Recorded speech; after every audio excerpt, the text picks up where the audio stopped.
भारत और चीन के बीच कल कोर कमांडर स्तर की बातचीत 11 घंटे तक चली थी और इसके बारे में कहा गया कि यह बातचीत सफल रही और दोनों देश टकराव की स्थिति से पीछे हटने पर सहमत हो गए हैं। लेकिन ऐसी ही सहमति तो 6 जून को भी हुई थी और उसके बाद ही चीन ने जो धोखा दिया वो पूरी दुनिया जानती है और लोग ये भी जानते हैं कि चीन के धोखे का जवाब भारत के सैनिकों ने किस पराक्रम से दिया था। आज सेना अध्यक्ष जनरल मनोज मुकुंद नरवणे ने लेह का दौरा किया। ये 5 मई से जारी टकराव के बीच लद्दाख में सेना अध्यक्ष का दूसरा दौरा है। आज वो लेह में गलवान घाटी के उन जवानों से मिले जिन्होंने अपनी जान की परवाह न करके चीन की धोखेबाज सेना को गलवान की पहाड़ियों पर सबक सिखाया था। ये गलवान घाटी के हमारे उन वीर जवानों की पहली तस्वीरें आप आज जी न्यूज पर देख रहे हैं। सेना अध्यक्ष लेह पहुंचते ही सबसे पहले इन्हीं घायल जवानों को देखने के लिए गए और सेना अध्यक्ष ने लद्दाख में भारतीय सेना के कमांडर्स और वहां के सांसद से भी इस दौरान मुलाकात की। जाहिर है इस मुलाकात में ग्राउंड जीरो के हालात पर चर्चा हुई और सेना अध्यक्ष को कल हुई कोर कमांडर स्तर की बातचीत के बारे में भी विस्तार से जानकारी दी गई। तो पहले आप तस्वीर देख लीजिए हमारे उन जवानों की जो अभी हम आपको दिखा रहे थे। ये वो हमारे वीर जवान हैं जो गलवान की घाटी में उस रात चीन की सेना से लड़े थे।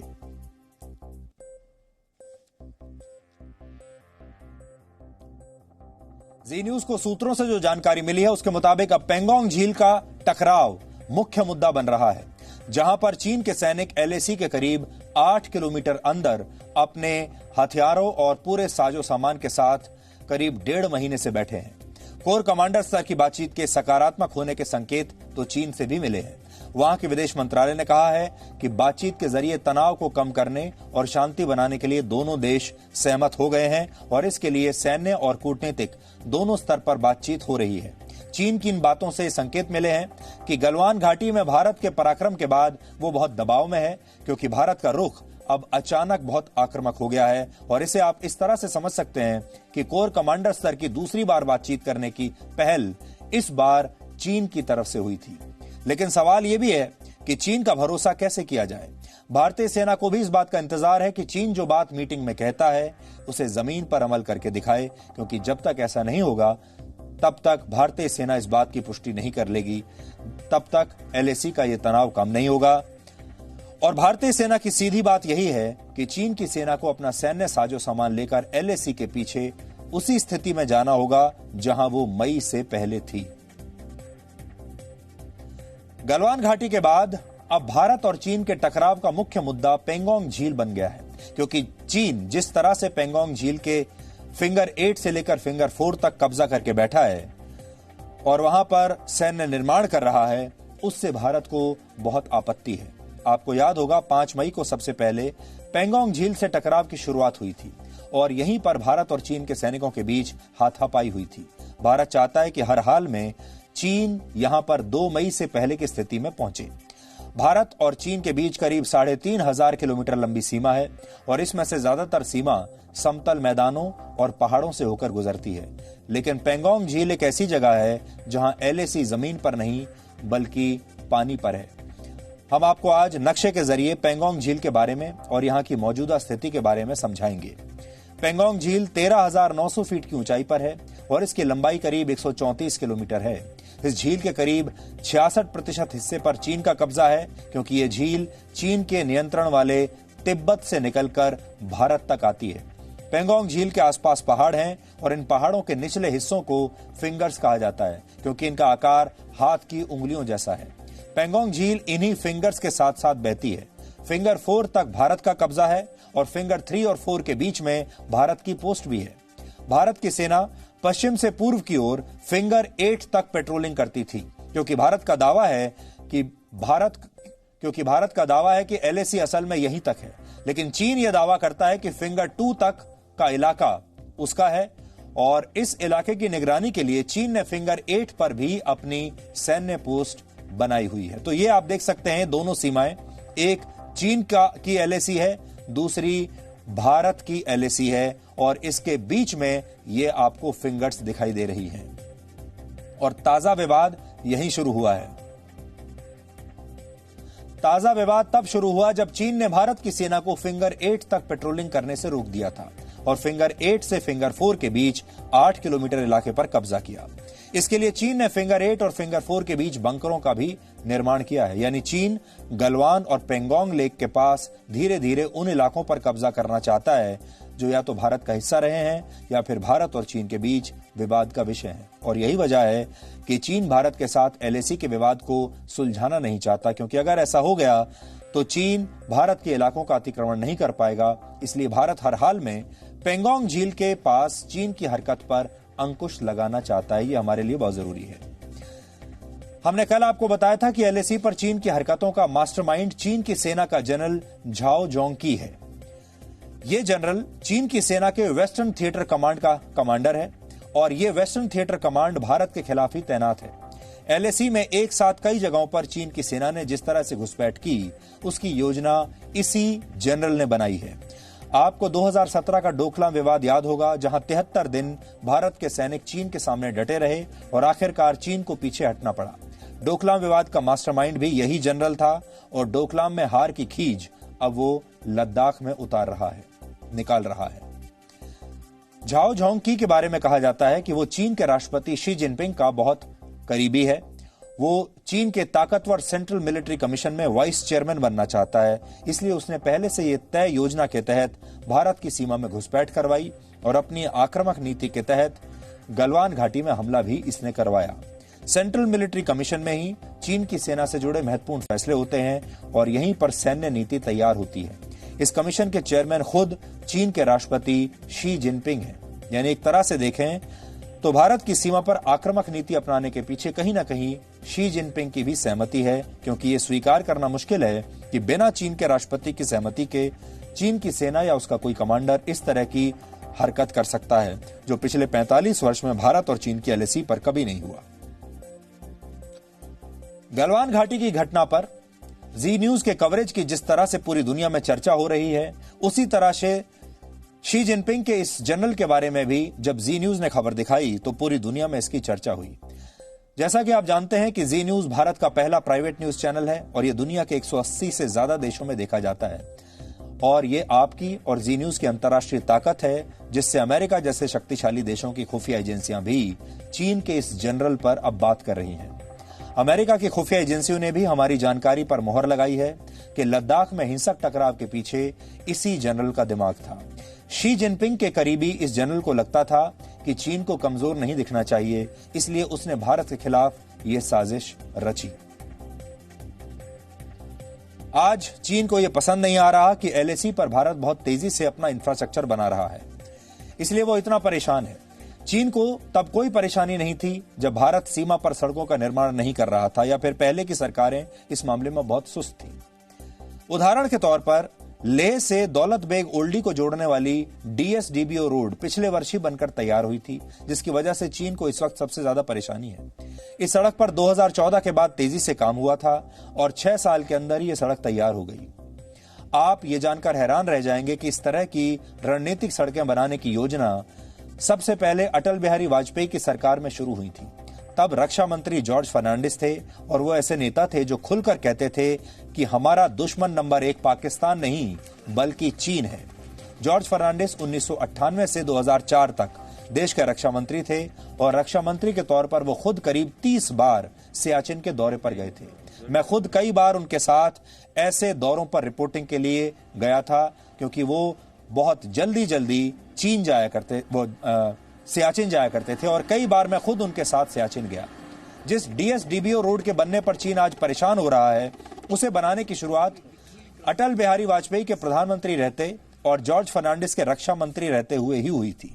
लेकिन सोचिए कि 2001 में जिस सड़क के निर्माण की बात कही गई, उस पर 2014 के बाद जाकर तेजी से काम शुरू हुआ और इसकी बड़ी वजह 2004 से 2014 तक यूपीए सरकार की सुस्ती रही। दुश्मन कितना कमजोर है, कितना ताकतवर है, इसके खिलाफ कैसी तैयारी करनी चाहिए, इसका आकलन नेताओं को करते रहना चाहिए, सरकारों को करते रहना चाहिए और जॉर्ज फर्नांडिस का इस मामले में कोई मुकाबला नहीं था। वर्ष 2000 में, यानी आज से 20 साल पहले, एक बार जब वो सियाचिन के दौरे पर गए थे, उस दौरे पर मैं भी उनके साथ गया था। मेरे सवालों पर जॉर्ज फर्नांडिस के जवाबों से आज आप ये समझ पाएंगे कि वो सीमा पर कितनी बारीकी से नजर रखा करते थे, और अगर जो शुरुआत उन्होंने की थी अगली सरकारों ने उस पर ध्यान दिया होता तो आज 20 साल के बाद हम आपको ये 20 साल पुरानी रिपोर्ट न दिखा रहे होते। सर, इस वक्त वहाँ क्या स्थिति है फ्रंट पर? आप लोग दौरा करके आए हैं।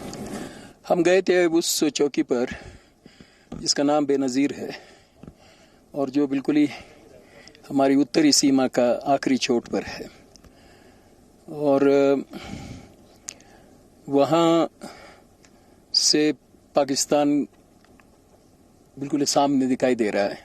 सर, आपने सुबह कहा था कि पाकिस्तान मजबूर कर रहा है भारत को युद्ध पर छेड़ने के लिए, या भारत के ऊपर इतना दबाव डाल रहा है कि भारत युद्ध पर उतर आए। क्या वाकई ऐसी स्थिति है, और क्या भारत सरकार फिर उसी तरीके से रिस्पॉन्ड करेगी? देखिए, हम जो देख रहे हैं वो जब इस बात को नकार रहे हैं कि वो हमारे सीमाओं के भीतर हैं, और विश्व के हर बड़े राष्ट्र ने जब उन्हें कहा कि नहीं तुम झूठ बोल रहे हो, अब वो शब्द भले उन्होंने इस्तेमाल में नहीं लाए हो, लेकिन जब वो कहता है कि नहीं तुम गुस्से हो, तो इसका अर्थ यह है कि तुम झूठ बोल रहे हो और हट जाओ। और तब भी न हटने का जब सिलसिला हम देख रहे हैं, तो उससे एक निष्कर्ष निकलता है कि वो चाहता है कि उनको खदेड़ कर ही हम उस जमीन को कब्जा कर लें। ये आज से 20 साल पुराना इंटरव्यू है। जॉर्ज फर्नांडिस बहुत सख्त रक्षा मंत्री थे और वो उस समय 20 साल पहले समझ गए थे कि भारत का दुश्मन नंबर 1 पाकिस्तान नहीं है बल्कि चीन है। लेकिन उसके बाद जॉर्ज फर्नांडिस जो करना चाहते थे, आप जैसा कि जानते हैं, हम आपको जो बता रहे हैं, वो चीन को अपना दुश्मन नंबर 1 मानते थे। लेकिन एक बहुत बड़ी लॉबी है इस देश में जो चीन का बचाव करती है, जो चीन के साथ मिली हुई है, और उस बहुत बड़ी लॉबी ने उस समय जॉर्ज फर्नांडिस को भी बदनाम करने की पूरी कोशिश की थी। उनकी पूरी कोशिश ये थी कि जॉर्ज फर्नांडिस रक्षा मंत्री पद से हट जाएं, ताकि ये जितनी भी नई योजनाएं वो शुरू करना चाहते हैं या कर रहे हैं, ये सारी योजनाएं रुक जाएं। और फिर हुआ भी यही। लगभग 2014 तक ये सारी योजनाएं, ये सारे इंफ्रास्ट्रक्चर का काम, ये सड़कों का काम एक तरीके से या तो रुक गया या बिल्कुल सुस्त हो गया, और जिसका आज 20 साल बाद भारत को उसी का खामियाजा भुगतना पड़ रहा है। इसलिए आज हम जॉर्ज फर्नांडिस को याद कर रहे हैं। जी न्यूज की टीम इस समय लद्दाख में है, पिछले कई दिनों से लद्दाख में है, और वहां के हालात के बारे में हर रोज हम आप तक लेटेस्ट जानकारी पहुंचा रहे हैं। कल कोर कमांडर स्तर की बातचीत के बाद वहां पर आज क्या माहौल है और वहां के पूर्व सैनिक आज के हालात और आने वाली स्थितियों के बारे में क्या सोचते हैं, ये आप हमारी ग्राउंड रिपोर्ट देखकर समझ जाएंगे। वो जो इलाका है वहां पर बहुत सारे ऐसे पूर्व सैनिक हैं जिन्होंने 1962 का युद्ध चीन के साथ लड़ा था। उनमें से बहुत सारे लोग आज भी इसी इलाके में रहते हैं। वो याद करते हैं उस जमाने को कि 1962 में चीन के साथ कैसा युद्ध हुआ था, और आज की जो स्थिति है उसे भी ये पुराने सैनिक बहुत अच्छी तरह से समझते हैं।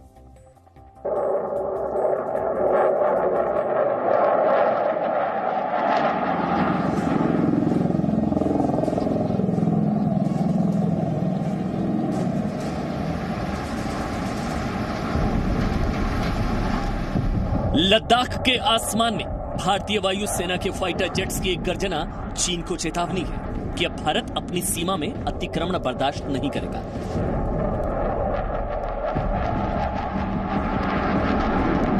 चीन अपनी हद में रहे, वरना भारतीय सेना दिखा देगी कि देश की संप्रभुता के लिए वो किस हद तक जा सकती है। गलवान घाटी में चीन इसका ट्रेलर देख चुका है। चीन के खिलाफ भारत ने कैसे चक्रव्यूह तैयार किया और चीन आज कैसे बैकफुट पर आ गया, बातचीत की दुहाई दे रहा है और यहां तक कह रहा है कि वो डिसएंगेजमेंट के लिए और डी एस्केलेशन के लिए तैयार है। हमें आप एक मौका दीजिए। ये कैसे, मैं आपको इसके पीछे की पूरी कहानी बताता हूं।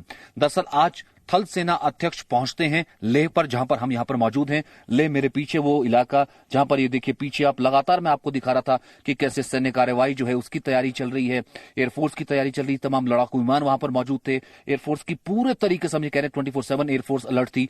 सेना अपने तौर पर पूरे तरीके से डिप्लॉयमेंट कर चुकी थी, पल पल की जानकारी सेना प्रमुख तक पहुंच रही थी।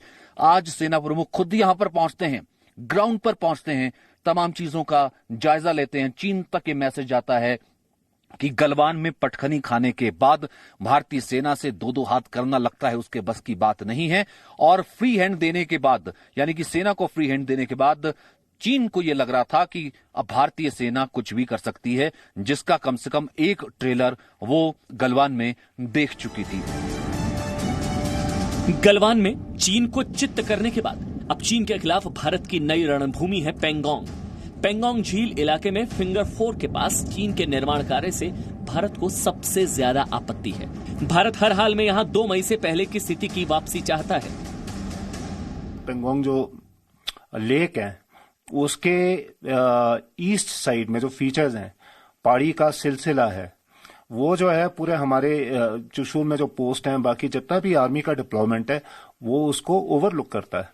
उस साइड पे अगर आप बैठे हो तो वहां पूरा इलाका जो है उसके नीचे टुवर्ड्स दी वेस्ट वो पूरा ओपन है, वैली है एक तरह से, तो बिल्कुल ही ओपन एरिया है। और उसके बाद फिर अपना इंडिया का जो मतलब अपने पोस्ट हैं वहां पे डिप्लॉयड हैं।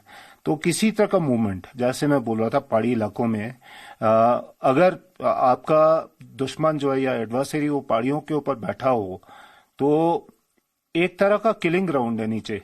जब मतलब आप देखते हो फोर्सेस वहां से उसको अप्रोच कर रहे हैं तो उनके लिए बड़ा मुश्किल हो जाता है। बिकॉज जो ये लद्दाख में आपने देखा होगा एक खासियत है जमीन की, यहाँ पे वेजिटेशन बहुत कम है, कोई छुपाव नहीं है।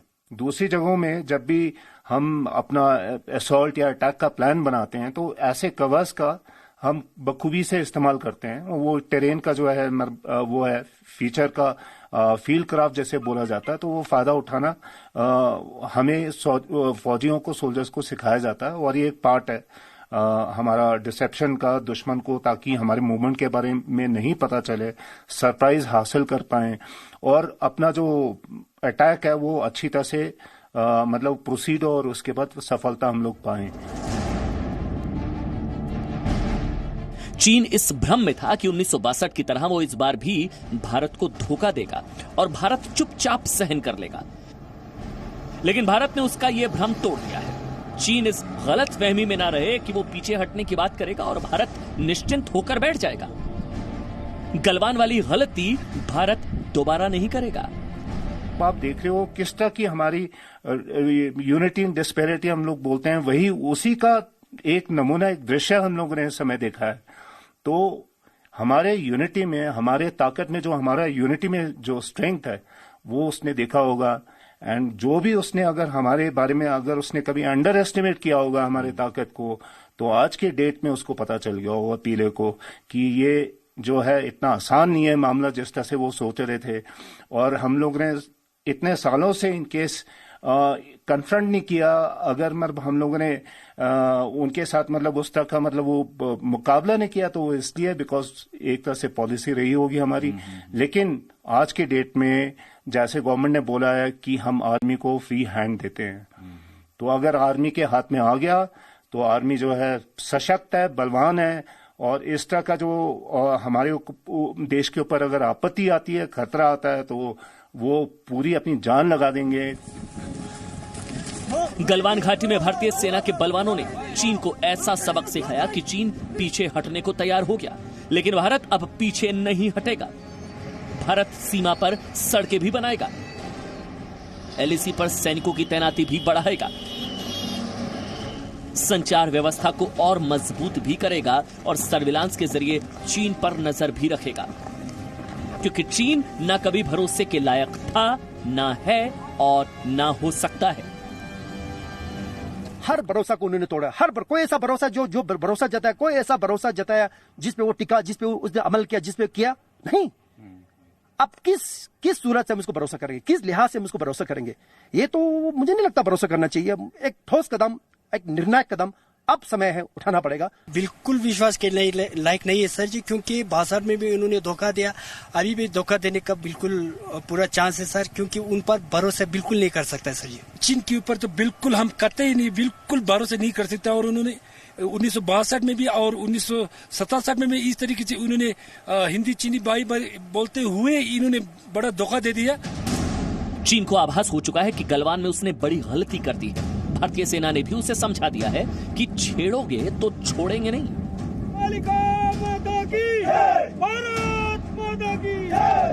इसलिए चीन जितनी जल्दी भारतीय इलाका छोड़ दे उसके लिए उतना ही अच्छा है।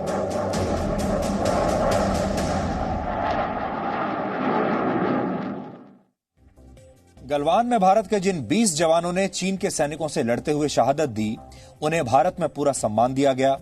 हजारों लोगों की भीड़ इन शहीदों के अंतिम यात्रा में शामिल हुई और इन शहीदों को पूरे राजकीय सम्मान के साथ विदा किया गया। बड़े बड़े नेताओं और अफसरों ने शहीदों के परिवारों के घर जाकर उनसे मुलाकात की, उनका हौसला बढ़ाया और आप सब लोगों ने टेलीविजन पर इनकी तस्वीरें देखी। आप बेशक चाहे अपने घर में ही बैठे रहे, दूर से ही सही, आप सब ने इन्हें श्रद्धांजलि दी। देश के लोग आज इनके नाम जानते हैं, इनके परिवारों को जानते हैं, ये कहां रहते थे सब जानते हैं, इनकी कहानियां जानते हैं। लेकिन इसी लड़ाई में चीन के जो 40 से 50 सैनिक मारे गए, उनके साथ चीन में क्या हुआ ये किसी को नहीं पता। और ये जानना आज आपके लिए बड़ा दिलचस्प होगा, क्योंकि ऐसी तस्वीरें आपको चीन से क्यों नहीं मिल रही। चीन की बाकी प्रथाओं की तरह वहां अंतिम संस्कार की प्रथा भी बहुत रहस्यमयी है और अब कुछ लोग दावा कर रहे हैं कि चीन अपने शहीदों को कभी वैसा सम्मान देता ही नहीं जैसा उन्हें दिया जाना चाहिए। भारत में सेना, सरकार और जनता दोनों के प्रति जवाबदेह होती है, यानी सेना सरकार के प्रति जवाबदेह होती है, जनता के प्रति भी उसकी एक जवाबदेही होती है और सेना देश के लिए लड़ती है। और यह भारतीय सेना की खूबसूरती है कि वो कभी लोकतांत्रिक दायरों से बाहर जाकर काम नहीं करती। इसलिए शहादत के बाद हर सैनिक के परिवार को उनकी सूचना दी जाती है। अगर कोई सैनिक शहीद होता है तो फिर उस शहीद के शव को पूरे सम्मान के साथ उनके घर परिवार के पास पहुंचाया जाता है और फिर इन शहीद सैनिकों का बहुत सम्मान के साथ अंतिम संस्कार किया जाता है। लेकिन चीन कभी भी युद्ध में मारे गए अपने सैनिकों की सही संख्या बताता ही नहीं। तो जब चीन ये स्वीकार ही नहीं करता कि हमारे इतने सैनिक मारे गए हैं, तो फिर उनके परिवार को या फिर बाकी जनता को कैसे बताएगा। चाहे वर्ष 1962 में भारत और चीन के बीच का युद्ध रहा हो, चाहे वर्ष 1967 में भारत और चीन की सेना का टकराव फिर से हुआ हो, और चाहे वियतनाम के साथ चीन की सेना का युद्ध हो, चीन ने कभी भी इन युद्धों में मारे गए अपने सैनिकों की सही संख्या दुनिया को नहीं बताई। अब आप सोचिए, जिस वियतनाम युद्ध में चीन के करीब 30,000 सैनिक मारे गए थे, उसे लेकर चीन ने दुनिया के सामने हमेशा यह दावा किया कि उसके 30,000 नहीं, सिर्फ 6 से 7,000 सैनिक ही मारे गए हैं। अगर इन 6 से 7,000 सैनिकों को मरने के बाद सम्मान दिया भी गया होगा, तो बाकी के 20 से 22,000 जो सैनिक जो बच गए, उनके साथ क्या हुआ होगा, यह सोचने की बात है।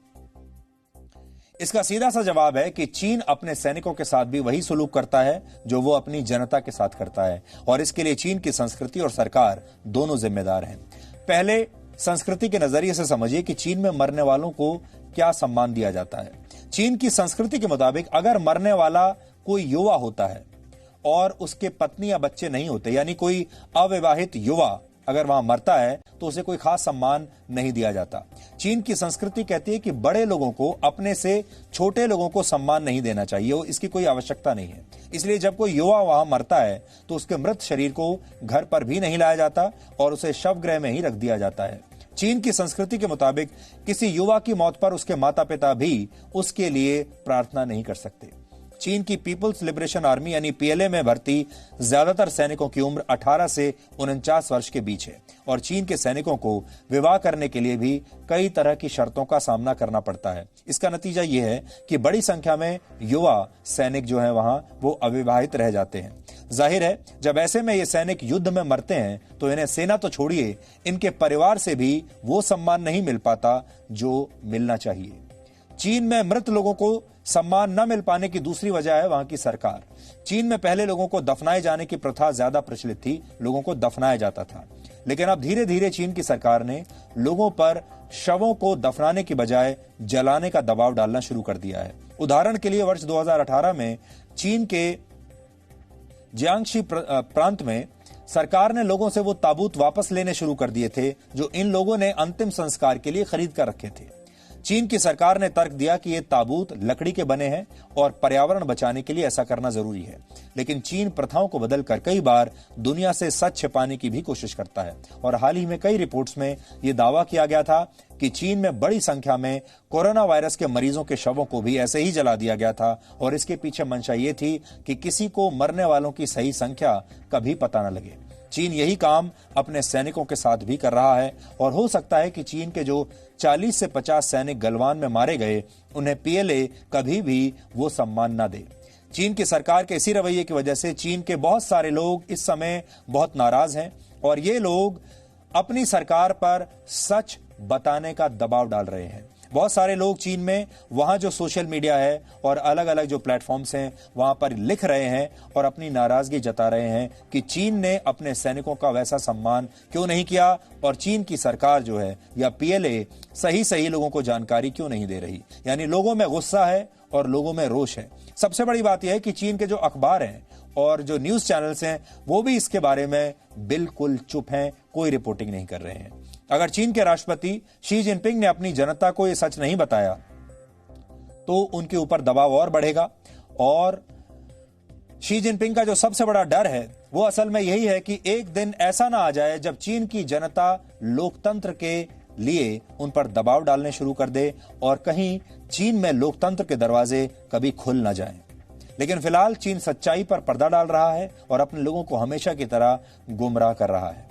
लेकिन चीन की इस हरकत से आप अंदाजा लगा सकते हैं कि कैसे चीन में ना तो जीना आसान है और ना ही मरने के बाद सम्मान मिलने की कोई इच्छा वहां पर रखी जा सकती है। भारत के सैनिकों ने बॉर्डर पर तो चीन को जवाब दिया। Presenting B News app available on Google Play and App Store. Download it now.